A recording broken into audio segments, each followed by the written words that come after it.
Is going? All right, we'll try Mark chapter 9 today. Mark chapter 9, I've been really reading a lot in the Gospels, and this verse that's in Mark 9 has really piqued my interest. I think I'm getting a hold on it, but we'll see if we can go through this together. Mark chapter 9, we'll start with verse 1 and build up to the verse later in the chapter. And it says, "And he said to them, I tell you the truth, some who are standing here will not taste death before they see the kingdom of God come with power." Now he's talking about the transfiguration, of course. At verse 2, "After 6 days, Jesus took Peter, James, and John with him and led them up a high mountain where they were all alone. There he was transfigured before them. His clothes became dazzling white, whiter than anyone in the world could bleach them. And there appeared before them Elijah and Moses, who were talking with Jesus. Peter said to Jesus, 'Rabbi, it is good for us to be here. Let us put up 3 shelters, one for you, one for Moses, and one for Elijah.' He did not know what to say. They were so frightened. Then a cloud appeared and enveloped them, and a voice came from the cloud. 'This is my son whom I love. Listen to him.'" So I'm assuming then the cloud is, like in the Old Testament, is the presence of God. And so you can tell how this is pretty self-explanatory how these guys must be feeling right now. They are seeing this with their eyewitnesses, their own eyes. They're seeing this happen. Yeah, that's right. Suddenly, that word suddenly really is hard for us to capture, but it would be a startling event. Suddenly, when they looked around, they no longer saw anyone with them except Jesus. So as quickly as they came, they were gone, just vanished away. Okay, so I guess it's one of those moments where you say, did I just see what I thought I saw? I think I did. I just saw a putty tat. Y'all remember that back on the cartoons? Yeah. I don't mean to make light of it, but that's the wording here. It's just as quickly as they saw it, it went away. So verse 9, "As they were coming down the mountain, Jesus gave them orders not to tell anyone what they had seen until the Son of Man had risen from the dead." So there's a mouthful. First of all, what do you mean raised from the dead? That means you got to be dead to raise from the dead. And he's told them time and time again. They're not. In Old Testament, you should have known that he had to die. But you talk about mountain experience to valley experience. Now, the one that just took you up on a mountain and showed you this transfiguration, the kingdom came before their very eyes, is now talking about dying. Until I'm raised from the dead. Let's talk about the highs and the lows of your walk with the Lord. That's tough. So they kept the matter to themselves, discussing what raising from the dead meant. So I guess you would think that we talk about it all the time, don't we? Raising from the dead. But if you had never seen it, never really talked about it, and someone said, "Raise till I'm raised from the dead," you might even wonder, what does that phrase mean? Yeah. You might think it means a lot of things, but you're not thinking about him actually dying. And Peter proves it later, because he says, basically, God forbid, I'm not going to let that happen. You're not going to be taken captive by these soldiers. And he fights for him, doesn't he? Verse 11, "And they asked him, 'Why do the teachers of the law say that Elijah must come first?' And Jesus replied, 'To be sure, Elijah does come first and restores all things. Why then is it written that the Son of Man must suffer much and be rejected? But I tell you, Elijah has come, and they have done to him everything they wished, just as it is written about him.'" So he could be their Elijah, John the Baptist. He could be their Elijah. He even had on camel hair. because Elijah was a hairy prophet. So he put on camel hair. So when he came, that's why he did it. So if you look with your spiritual eyes, Israel, and you accept the message that John is preaching, then he'll be Elijah. Because if you accept the message, then the kingdom comes and you accept the kingdom. So Elijah does come before the kingdom comes. So Elijah did come before the transfiguration, before the kingdom came, before Jesus came, before Jesus then ushers in the kingdom. They can't see it though. They're blind. Remember Nicodemus in John chapter 3? Jesus said you must be born again to enter the kingdom.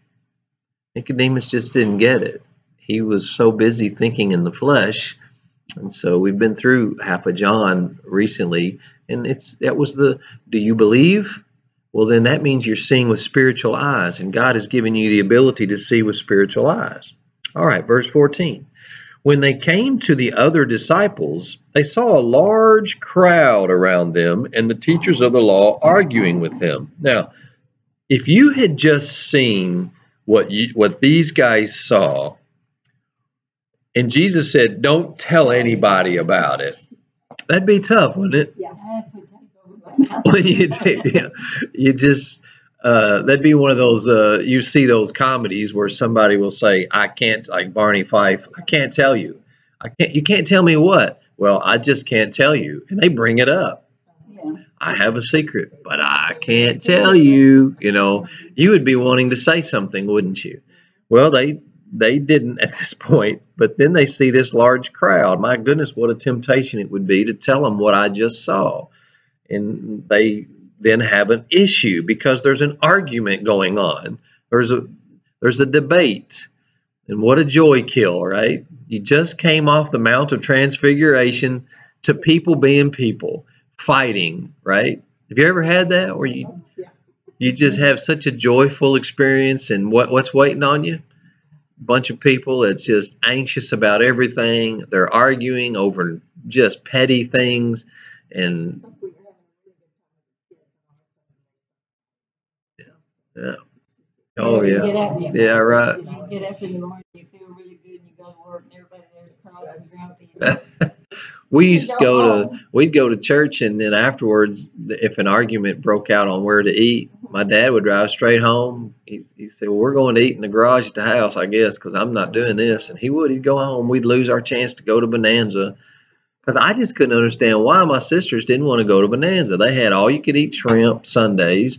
They had the best, I don't know what they put on their hamburgers. It tastes like Thousand Island sauce, but it was so good. It was a secret sauce, and I couldn't understand it. Well, I would concede to Shoney's if they wanted to go to Shoney's, but they'd want to go to the oddest places that made no sense.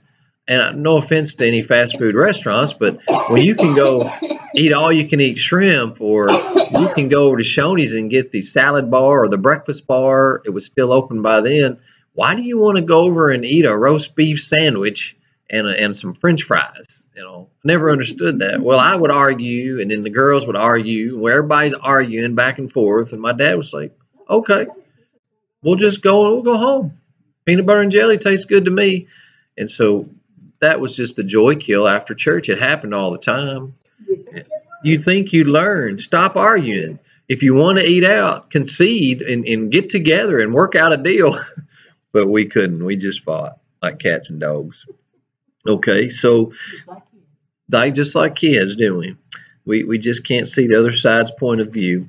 So when they came to get the other disciples, they saw a large crowd around them and the teachers of the law arguing with them. So that's funny that the teachers of the law are arguing with a bunch of disciples that are fishermen, tax collectors, and so on. But they're having an all-out argument.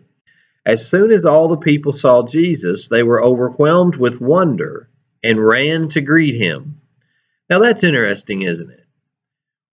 The people were overwhelmed with wonder. What are they arguing with them about? He asked, as if he doesn't know, right? Jesus always asks questions. You do that with your kids too, right? You'd ask them, so what have you guys been up to, while they wipe the chocolate off the side of their face? What you been doing? You know, and you look up on the counter and the Pop-Tarts are open, and what have y'all been up to? And you just shake your head, and then they give you all kinds of answers. Well, he says, so what are they arguing about? A man in the crowd answered. So did the disciples answer him? No, no, they weren't answering. But a man just says, "Hey, Jesus, I know what's going on." They were really ready, weren't they? All right, let's see. I got a couple of. Let's see here. Okay, great. Miss Bertani's watching in. All right, good to have you, Miss Bertani. So a man from the crowd yells out. All right, and he says, "Teacher, I brought you my son, who is possessed by a spirit that has robbed him of speech." Now, this is what they're arguing about. How in the world how does that happen? How does an argument break out about a man coming to Jesus Christ, irregardless of whether you believe he's the Son of God or not? Why would these religious dudes up there arguing, the people that are experts in the law, why would they be fighting with a bunch of fishermen about a guy coming to get his son healed? Leave him alone. Let him get healed. If he can get healed, let him get healed. Is it possible that people would rather be right about their knowledge of things than to better someone's life? Oh, boy. The key is me being right, not about someone's life being bettered. It's such an issue, isn't it? So, yeah, do you want to be, what is that saying? Do you want to be right? Do you want to be right or do you want to be Something. There's a saying there. Do you want to be something or you want to be right? Yeah. I think that has to do with when a husband and wife are arguing. Yeah. Do you want to be happy or do you want to be right? Yeah, that's a good one, right? Oh yeah, yeah. Yes, dear. You learn how to say yes, dear. It can get you out of a lot of trouble. That's what the hunter said when they said, "Why do you want to hunt deer?" Anyway, a man in the crowd answered this. So this guy has to look. There's no telling what the disciples were going to say. Well, we've been over here debating these guys, and I'll tell you what, they just don't understand this, and this, and they're wasting their time, aren't they? They're just wasting their time arguing with these guys. So a man in the crowd just says, "Hey, forget these guys. Jesus, I brought my son to you to be healed. I'm not getting any help from the experts in the law, but would you do something for my son?" Whenever and he says there in verse 18, whenever it seizes him, it throws him to the ground. He foams at the mouth, gnashes his teeth, and becomes rigid. I asked your disciples to drive out the spirit, but they could not. Last night, I was teaching. We were doing communion, 1 Corinthians 10 and 11, and I had the substance, the elements out there, and I was beginning to hand them out to the guys. And this probably was just this happens to me from time to time. A guy to the left at the table let out this sound. It was just weird sound. It wasn't like a stretching sound. It wasn't a cough. It was a weird sound to the point where everybody just looked at him like, what is going on right there? And it was the strangest sound, like he just couldn't control it. It was so loud. And then I've been in situations where people they don't know what's going on with them. They feel weird. They feel strange in a Bible study, and they'll actually express it to me. Now, this has to be with people that are a little less sophisticated, that aren't used to sitting around in a group, and they just say what's on their mind. And so this has happened to me. what this sounds like here is Yeah, that's what it does sound like that. And so if you look over in Luke 9's account, it has him throwing. Let's see, look over there in Luke 9. This is the parallel account. It has a couple of more details that we don't have here. And it says in, I think, verse 40. Yeah. See, and over here in Mark, it doesn't say that the man didn't say he begged them to drive out. So this is where the argument comes. So before Jesus gets down the hill, the man is begging. So then you can see the teachers of the law say basically, who is this Jesus? He can't. You can just see how the argument would get started. But also over here, if you look in verse 39, it says the Spirit seizes him and he suddenly screams. And that's kind of what happened last night. There was just this bellowing sound out of a guy who he had been sitting there kind of with a smile on his face, nodding his head, really not participating and not. And then he just let out this. And then what happened? Well, then he seemed to be very friendly. He seemed to be, in participating and was different, Yeah. but he just let this out. And I don't know, it could have been just that because they're all on medications. A lot of the guys are anyway. And bless their hearts, because they're going through withdrawals and they've got horrible headaches. And so it could be a lot of things. Sure. But I don't doubt that there's demonic activity in people, and that if you're in the Word of God and you're about to take the Lord's Supper, not that piece of bread and that juice is the actual body and blood of Christ. It's not. But we're sitting there focused. Yeah. You I told the guys last night, I said, guys, this seems a little bit, because you're not used to it, really weird. And all we do is Bible study. But remember, if you handle this, you put this in your hand, you're touching it. And that grape juice, you're smelling it. Then you're tasting it, right? You're feeling it, you're tasting it, you're touching it, you see it. All your senses are having to think about it. And this can be the first time that a lot of people really sat and thought about the broken body and the shed blood of Christ. And I've seen some crazy, bizarre things happen at communion time. The strangest disruptions in services have taken place when you really take time. And I like what John MacArthur said. They take an hour to do the Lord's Supper, because he teaches on it. Then they have a time of confession. They think about their sin. They don't do it 5 minutes into a service and run through it real fast. They give it a lot of time. And then afterwards, they sing a hymn and they think about it. And then they go out quietly and they continue to think about it. We used to go out quietly. Yeah. And we used to sing, "Blessed be the tie that binds." Blessed be the tie that binds, which is a great part of communion, common union, But it wasn't talking like, usually is after church. Right. And we not only do we hurry up to it and we get it, we hurry during it, and then we hurry and then we forget it immediately and we just walk out like nothing happened. It should be probably, well, I know it should be much more focused when we do it.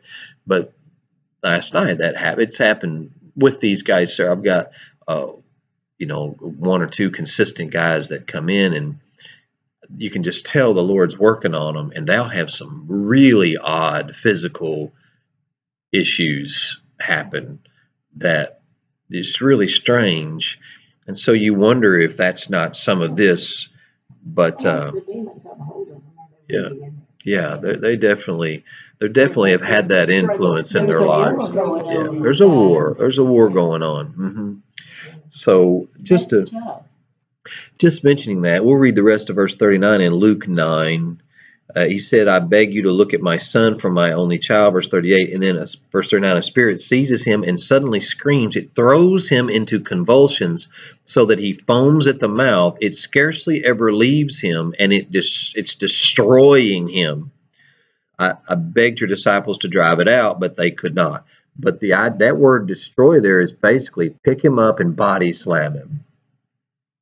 It would be what concussions were occurring.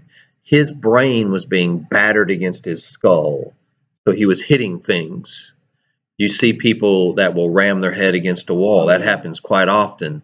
That's this word here, ramming their head against stuff. When people get so angry and frustrated that they injure themselves, we immediately want to say, "Oh, what a temper." Well, we need to be praying. These demons can only be dealt with by prayer, is what he's about to say. All right. Yes. And belief, right. Yeah, that's the idea. Yeah. So let's go back, Mark 9:19. After he says, I asked your disciples to drive out the spirit, and they could not. Now, that's really odd, too, because back in Mark 6, go back a couple of chapters there.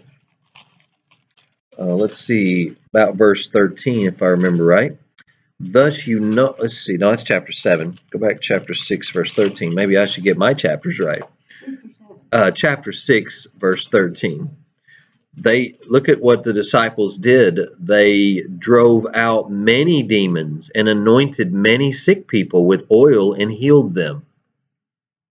Okay, so it says many there. They drove out many demons. Now, what's the difference between Mark 6 and Mark 9? What's the difference? They weren't in the frame of mind. They weren't in the spirit. They didn't have that power because they were trying to do it on their own without the help of their spirit, of the believing faith of Christ, that they could do it. That's very true. I think that is the result of the difference. But what is the physical difference between Mark 6 and Mark 9? Well, let's keep reading. So they brought him. When the spirit saw Jesus, it immediately did what? Threw the boy into convulsion. He fell to the ground and rolled around, foaming at the mouth. So again, over in Luke, the account has the demon saw Jesus coming from a far distance. So this demon sees Jesus coming and knows who he is. His reaction is to hurt the boy. Isn't that interesting? That's right. That's right. That's right. In the presence of the Lord, the demons will show themselves. We know that much. So they all know him. Yeah. That in any They all know him. They all know who Jesus was. Yeah. Any situation. Do you remember in Acts the fellow that got beat up by the demons? He was mauled by them because he was trying to deal with the demons. Do you remember that? And they said, Jesus we know, and Paul we know, but we don't know who you are. Remember that? Now that gets at what's going on here. So let me ask that question again. What's the physical difference? There's something physical here that's different. Let's keep going. So he throws him down on the ground. He's foaming at the mouth. And Jesus asked the boy's father, how long has he been like this? Now, Jesus knows. Jesus is God in the flesh. He knows. He's not trying to gather info, getting some intel so he knows how to deal with the demon. The demon already saw Jesus coming and was going crazy, right? What happened with the pigs and the demons when Jesus showed up? They ran off the cliff. Remember, they said, why have you come before it's time to deal with us? So they know who Jesus is. And then again, yeah, put us in the pigs, right? And he said, fine. And then they ran into the deep, right? All right. So he says, the dad, he has the dad saying it out loud. From childhood, he answered, it has often thrown him into the fire or water to kill him. But if you can do anything, take pity on us and help us. What? If you can, I like Jesus. Oh, my goodness. Yeah, if you can. Look, the sheer fact that when Jesus showed up, the boy went into a convulsion should tell him something. He's trying to get the demons out of him, right? Jesus shows up, the boy goes crazy. We think the opposite. We think when craziness happens, that must be a sure sign that God's not present. No, We should look for chaos. We should welcome it. We should look for crazy, unfortunately, bad things like this to happen. Jesus, when he's working, I love what the farmer that helped take care of me growing up said, that because he was a farmer and he delivered a lot of calves, and he said birthing is not clean. It is messy. It's a mess. We have to clean up after the cows when they have, and I mean, my goodness, if you've ever seen a birth, a little baby, it's not clean, and it's just not. It takes, there are nurses there to clean up as you go. It's not clean. Wipe that baby comes out, got to suck all that stuff out of that baby, and there's you got to be careful about the sepsis problems and things, and there's a lot of mixture of, look, there's no clean thing that comes out of anybody, man or a woman, especially at birth. It's just not clean, and the blood's not clean, and just the waste is not clean. There's nothing clean. It's not a pleasant thought. But ministry, if you're going to birth people into the kingdom, is not clean. The body rots.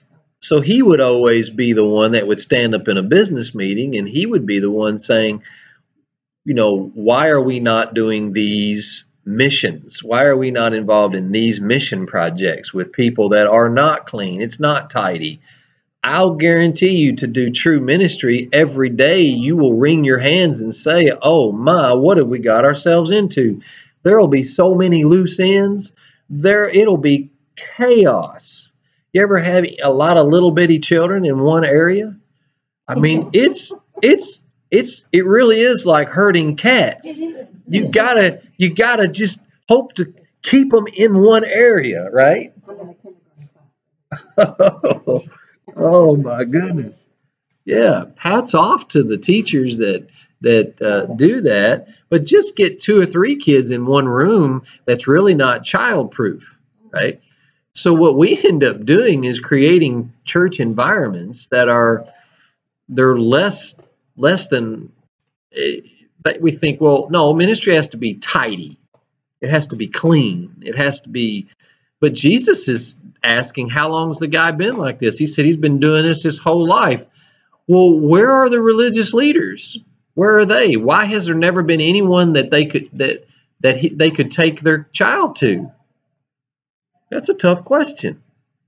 So Jesus is asking this out loud because of what he's about to say, right? When he calls them in verse 19, "O unbelieving generation, how long do I stay with thee?" This is verse 19. "How long do I stay with thee? How long shall I put up with you? Bring the boy to me."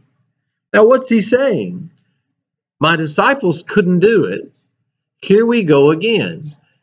And this is a clue to what was going on earlier in their walk with delivering out all these demons. What was the difference in this case? Who was not there? Yeah, Jesus wasn't there. They went out and did some freelance photography, right? They went out and did some freelance ministry. And when they did, they found something out. When Jesus wasn't there, they couldn't do it.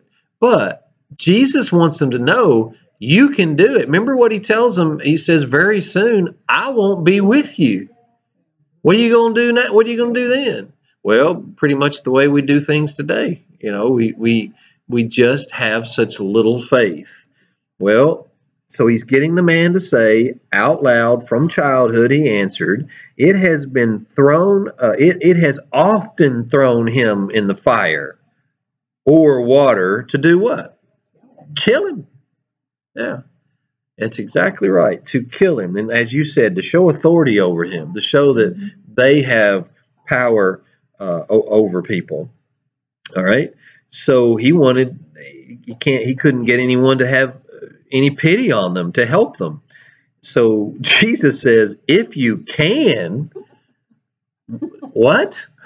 Do you know who you're talking to? Right. Do you know who you're talking to? All right. He asked that question.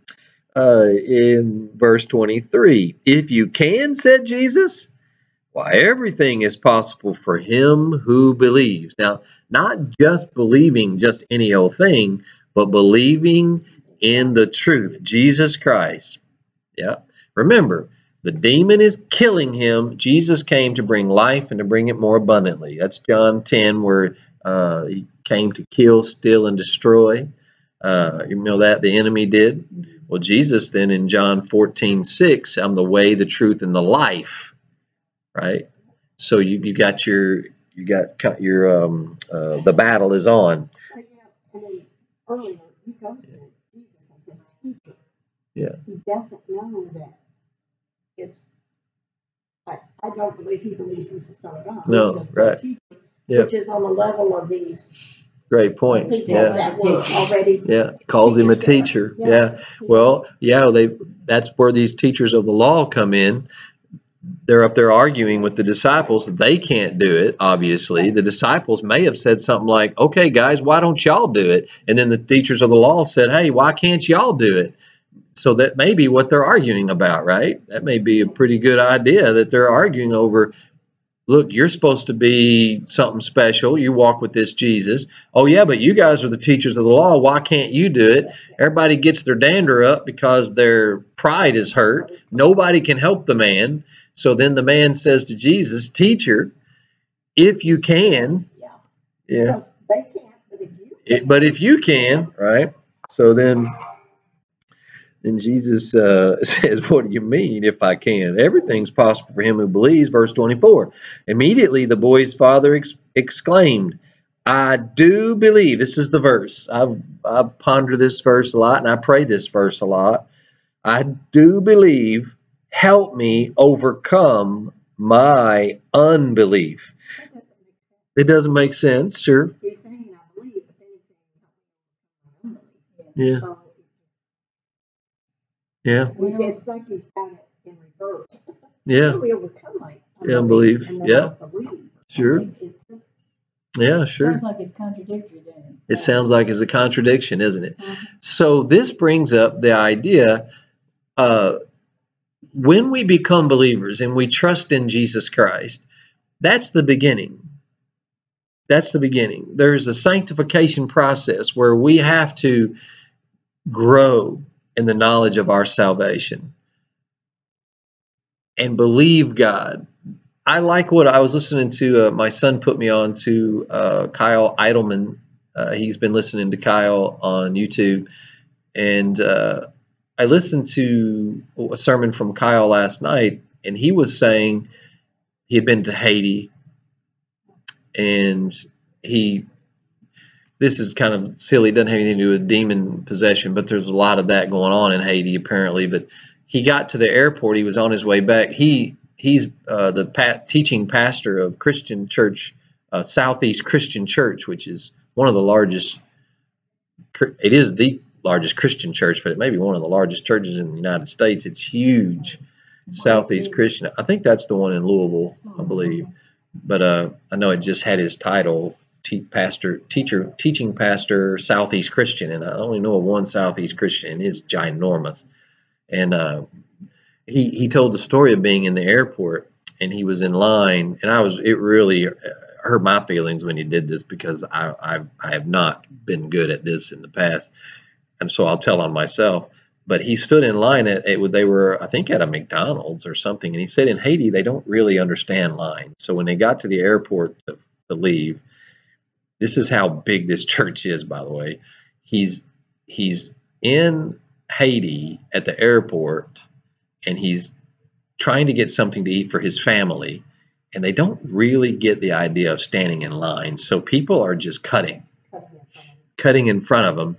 So he said he'd finally had enough, and something said, well, say something smart, Alec, to this guy that just cut in front of you. And he got ready to say something. He stepped toward the guy to say, hey, I guess you're really hungry today. And the guy turned around and said, hey, preacher, are you preaching this Sunday? He's from his church. He had already taken up what the other people Yeah, had done. can you imagine just the irony? How could that happen in Haiti? Yeah. The guy goes to their church, and he said, then he backed up and said, "Yeah, hey, I thought I recognized you." Right?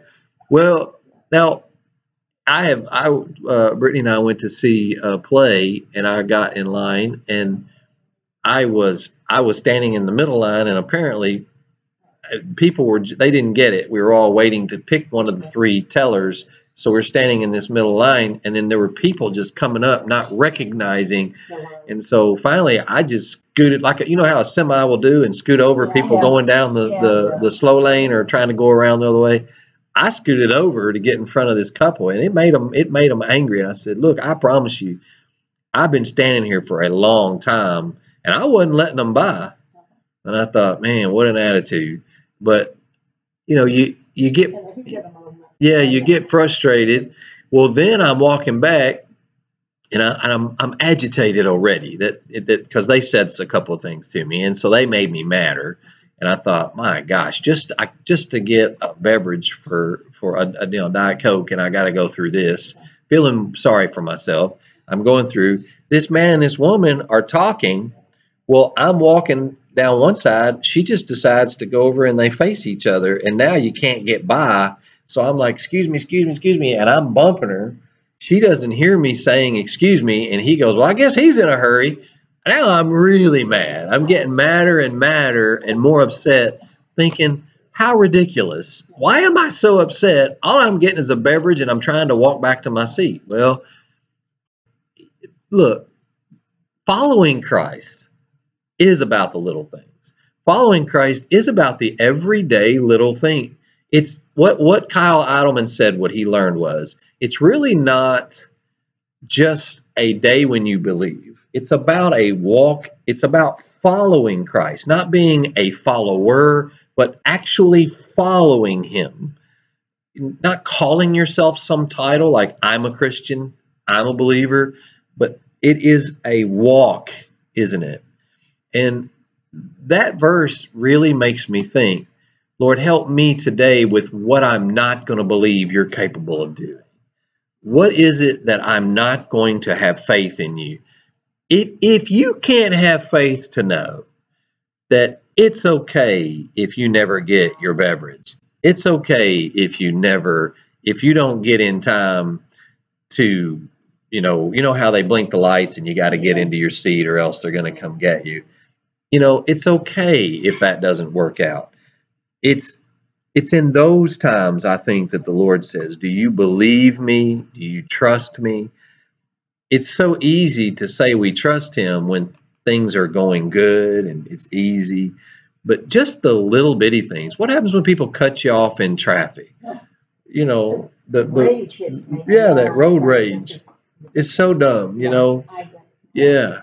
But I see how that happens. It happens to me. Yeah. I mean, I don't do anything about it. I just say, I hope he gets where he's going safe. Yeah, I hope he gets where he's going safe. Or right. I hope I don't get down the highway 2 miles and see him wrapped around telephone poles. Right. Yeah. Right. It just that initial just comes over your body, and you just want to do something. It's just kind of an automatic reaction, isn't it? Yeah. It is. Yeah. It is. There. It is. It's an automatic reaction. It they is. Send this message to you right away. Get them. You'd be at the stop sign, and you're the first one there, and then they go ahead and cut in front of you or whatever, and you're thinking, hey, that's in your first reaction. Or somebody will, one day I didn't have my blinker on there by Arnie's, and the guy rolled his window down and blessed me out real good. He said, you didn't have your blinker on or something like that. And my first reaction was, well, who do you think you are telling me I got to have a blinker on? I don't have to have a blinker on. If I don't want to turn my blinker on, I won't turn my blinker on. That was my first reaction. And I was like, you're right. I didn't have my blinker on. Okay. Sorry about that. But my reaction, my flesh was, I'm not following Christ at that moment. I don't have Christ on my mind. I should be praying, Lord, help me in my unbelief, meaning, Lord, I trust you, but can I trust you enough at a stop sign? Can I trust you when I'm at McDonald's in line? I don't know. You know what I get mad at?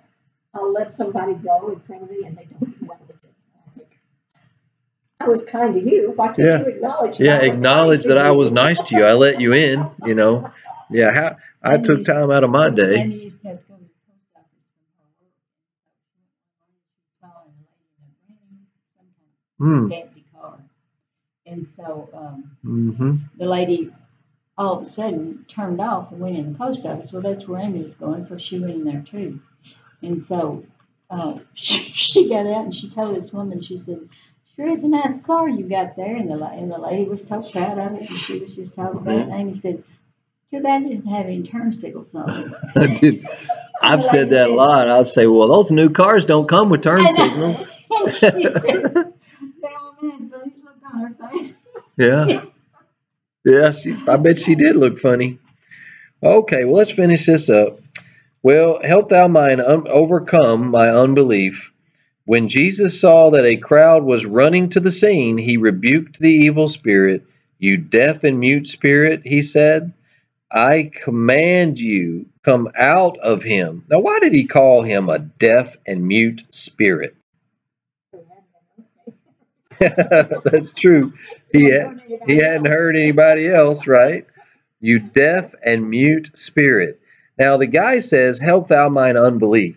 So here's a clue to, yes, the boy has a problem, but who else has a problem? The father. Yeah. We we will look at those people and say, "Oh, how terrible." I tell the guys at jail all the time, people are going to label you when you get out of here for the rest of your life. You have a record, they're going to label you. But if we could put labels on people outside of the jail about the way, I've had people just recently say, why do I get so mad at things that just aren't important? I treat people so ugly and I don't mean to. I just can't. What is wrong with me? Well, we might be the same ones sitting around saying, oh, why can't those guys at the jail get their act together? Well, why can't we come closer to the Lord?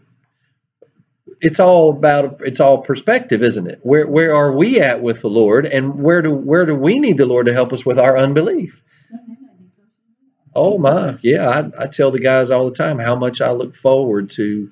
I got a few Bible studies during the week that I really look forward to, and then there are sometimes I don't look forward to certain groups because I feel like they're not listening. It's just going through the motions, and then the guys will talk about how this is as much church as they've ever experienced in their life, and say, yeah, there's something to this. You guys have been humbled. You see your sin, and they're wearing an orange jumpsuit for Pete's sake. Well, So at least they, you're planting seeds. yeah, And planting it seeds. may Yeah, be one step forward and two back.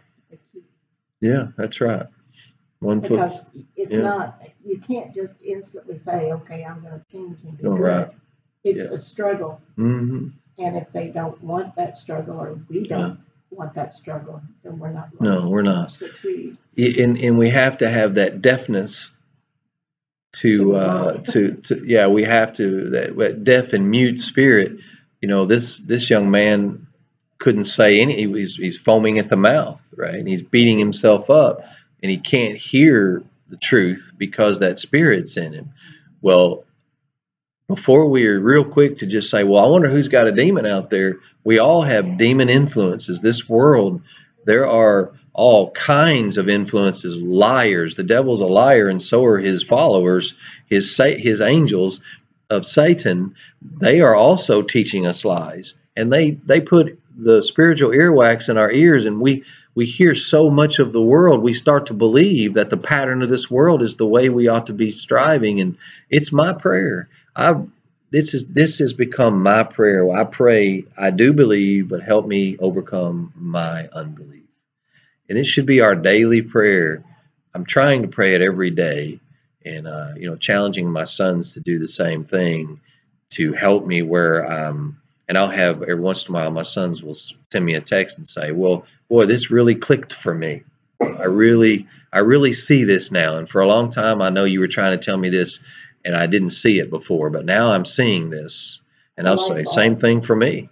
And I get that at the Bible Mm-hmm. because something I may have heard or seen all my life, and now it makes sense. It clicks. It clicks and what it means. Yeah. And I think the Holy Spirit then gives us that ability to see that. So he said, I command you to come out of him and never enter him again. So do demons come out and go back in? Yes. Yeah, sure. What is it that one was cleaned out? Yeah. 7 sons of Sceva Yeah. or something, and he got one demon out, and 7 more like it came in and took up residence. Yeah. You clean the house, but you don't put anything in it to replace it. So the spirit shrieked, convulsed him violently, and came out. And the boy looked so much like a corpse that many said, well, he's dead. Jesus took him by the hand and lifted him to his feet, and he stood up. After Jesus had gone indoors, his disciples asked him privately, why couldn't we drive it out? And he replied, this kind of demon, it can only come out by prayer and fasting, it says in the other gospel. So they left that place and passed through Galilee. Jesus did not want anyone to know where they were because he was teaching the disciples. He had said to them, the Son of Man is going to be betrayed into the hands of men. So now he goes into what he had just told them. He's got to die, right? So all this should go together. When you read Mark 9, you need to read all the way through half of chapter 10 because this is one section about faith. It's about faith. You have some faith, you need more faith. Our faith must grow, okay? And it's a process. So when he delivers the demon, he says this one comes out by prayer and fasting. All right, what he's not saying is if you guys will take time to pray and fast for a while, then you can get, then the demon will leave because you prayed for a long time. That's not what he's saying. What he's saying is you guys need to start praying. You guys need to start fasting. Because I'm not going to be here. And this is the only way you're going to be That's able right. to be near me or be That's with right. me. Yeah, this is the mistake people make. They say, well, okay, so that means some demons can be delivered if I just pray about it for a really long time and I fast, I can get rid of demons. No, if you grow in the Lord, remember the whole point is help thou mine unbelief. So as we grow in our prayer life, so how do we battle unbelief? How do we battle a lack of faith? Prayer and fasting. What is prayer? Well, it's agreeing with God. God, I'm praying, I'm asking you, I'm agreeing with you. What is fasting? Well, it's saying what I have in this world, I don't have to have. So we give things up. Food primarily, fasting is known as giving up food, but it could be whatever. Lord, I'm setting this aside because I've got to see you more clearly. It's a proven fact. When we go, say, to a liquid diet or eating less food, they can prove that 2-3 days into that, your thinking becomes more clear. Something happens to us. And so by prayer and by fasting, we can grow to the point where our relationship with the Lord is such that we can deliver those demons. Okay, does that make sense? Well, that's the way it is in any part of our walk with the Lord, that we can do these things. But you can't do these things in your walk with the Lord if you're still in unbelief. Now, most people say, well, I got saved, but I don't see the need to grow in my relationship with the Lord. I don't see my need to, I think that I'm good to go. I'm fine where I'm at. Well, then there's going to be a lot of things in this spiritual realm that you cannot handle. And not only will you not be able to handle them, you can't help other people handle them if that's going to be your attitude toward your spiritual walk. And so that's the point, I think, of Mark 9 and Mark 10. If anybody on YouTube wants to talk more about it, please get a hold of me at 270-331-7319. Or if you want to email me at tim@lebanonfbc.com, tim@lebanonfbc.com.